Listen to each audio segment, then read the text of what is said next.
Luzimbangiza mikulu ozi. Unuki aki tubakiri bweso.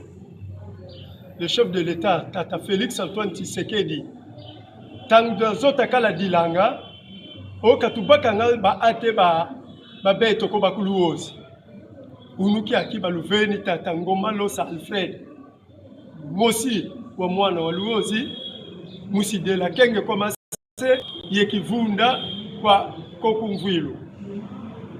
Unuki aki zinkadulu zitoti mona kuluozi kazena za manyanga ko kadiba manyanga bena bantu banzitu su bonso butu zabi me unuki aki tubatikiri mona kimpala zi jalousie zi politique zi baboki langa mulu putu zi politique de Cuba et voire même politique ngeye katuka mono na vingana bila nkinge tivovela boko kweneye baleke kuluozi benamu société civile weneye mission yandi bena koko mugutu sa accompagner beto tona kulu yalo kansinkito timona kuluozi kimbangu muka société civile oleka kala vous accompagner ma autorité ni yandi banti ki munwani sa ba autorité quand si mambu mamba kama unu ko ntama kwandi matona Tata Joseph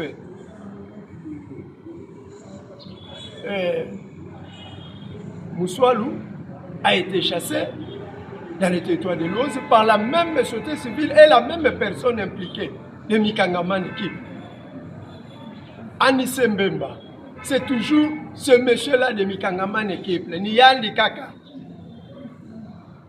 Mambu ma collation, Yandi Kaka. Boula zi école, zi fenêtre, Ndwenga, je crois, si je ne me trompe pas, et puis Mawandi. Boula zi vide. Après, Bizi Koumadia Katata, sous-prophète, Lolo. Basiba. Vous qui avez busy ça chassé diaka chef de division ya cadastre. Vos chefs de division koko kukatuka kuchela wateka zi terrain. Mais mon étant qu'autorité qui l'a dit kota mu mambu mandiko et puis betonandi katu kotiri muki mvuka ko muteka zi terrain luvunu mundu wizili pas même 2 mois pas même 1 mois kakotiri même mu bureau ya koko.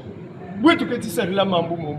Mais papa qui dit qu'il coûte qui a mis qui a bakundouat ici, ye wonga, ye kia di momo navo, musi amisansa mo tata wasi miswalu, yani muswaluta par motion d'information au niveau de l'Assemblée pour dire que l'administrateur du territoire de l'Ouazi a vendu de terrain.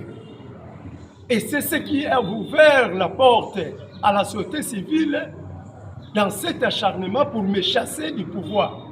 Bien que Mono n'est nommé par le chef de l'État, que nous devons tous respecter. Même s'il faut que Ngoma a vendu, la société civile va faire le monitoring. Kafunda, l'autorité Boubaba Kirinsamu, Ibao Banazaba, Kanze Ngolo Banasala Mungoma. Quand si ba tela maneka kati ngoma kafweti kwenda sinon tuna bula bima biandi. Alors méchanceté yoyo ya société civile ça dépasse les niveaux. Oh moi je suis l'autorité établie. J'ai la ngenaye bambulumbulu kumani mama. Alors je suis nommé par ordonnance, je suis une autorité établie. Vous voulez me faire partir. Ngezolo lwa kunkatula. Alors masoda mena kunima banatambula. Allez, affrontement bouina salama, alumweni, mpangia umosi, wonde se bampangizandi kuluozi. Or, kimpa kyokyo, ibeno lweti kunsokusa, parce que vota bwa mukimpa kyokyo, parce que mono ya zimbi sa pose, bunatala, ngombe mweni maza, pas mukini. Mono attention, il y a une piège ici. Il est n'a kota mu piège yoyoko. Et c'est comme ça que, sachant que je ne monokalakala suspendu, mais nzebi vo mutambu ba kuntambiri motempela vwanda kunzo na fanda kunzo parce que ngeti mona on dirait kunzulu kokoko au sommet pamfumu samuau kabeti utoma obakula. Et c'est comme ça que vous va kumboke laisser kwaku ko bamfumu moi niveau bamfumu ba foti kala informé. Au moment où vous bamfumu bena informé, je pense que muntu la muntu ka vutuka boki fulukiani. Parce que vous mbasita lemboka ambavo ndono musi muntu eto yandi ni yandi watu vanga mambi or mambi ko ba umetituka no politique yo beti salila politique yena kumanima parce que la société civile kaledi pakangolo ko mukuma bamfumu kamena na mikele ko mais voilà les instances qui sont l'acharnement et la jalousie, diffamation, les injures contre l'autorité comme si réellement moi je l'ai fait. Oh, je n'ai jamais fait. Terre imosika ka yoyo na côté à territoire. Iyoyo betoba ya batuba tatu yeba leke ba mebena kunima. Vi momo katoleni mokamba kwa kuko. Eba mfumu bazebi kwa ku bazebi kwa bweto tizingila. Ikoko tasala dossier yo acte kaka yoyo nzaibi mono. Ngao mambu mazi cimetière lufunu mono kwa mi wantete na sa dénoncer mambu aminto. Donc ngeti lomba ko baleke ngeti mona kimpa kya kika sote keka dia ka kumkundi ngeti kulukamba sote civil futu kamuki salukieni futu kedo va fulukieni parce que mbasi ka tuzolele ko leta bukala kulusemba sila kamba bo alumweni wabeto mosi watufundili OK nkaluluzo kazela za mbote ko vous ne pouvez pas être au-dessus de l'État, vous ne pouvez pas prendre la place de l'État. Parce que l'État bukala kulusemba sila kamba bo alumweni wabeto mosi watufundili OK nkaluluzo kazela za mbote ko vous ne pouvez pas être au-dessus de l'État, vous ne pouvez pas prendre la place de l'État. Donc les moments qui kamba kwa kangwa luozi momo meti lutango basoda bena kaleno kal mamo menamu moko meto. La situation elle est sous contrôle.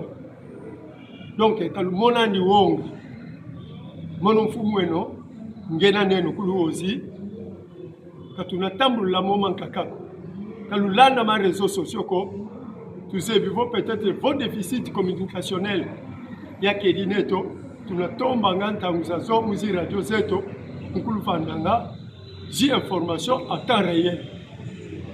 Lula yetu kulukamba l'année 2025 yambote muma muzinzo zeno kobambuta yebe kubaleke bi kata simbasana mutomba bonso bakamba la paix ya kala kuluozi bonso batusisi la bakulu beto singa wadikanda ninga uninganga meka utabukanga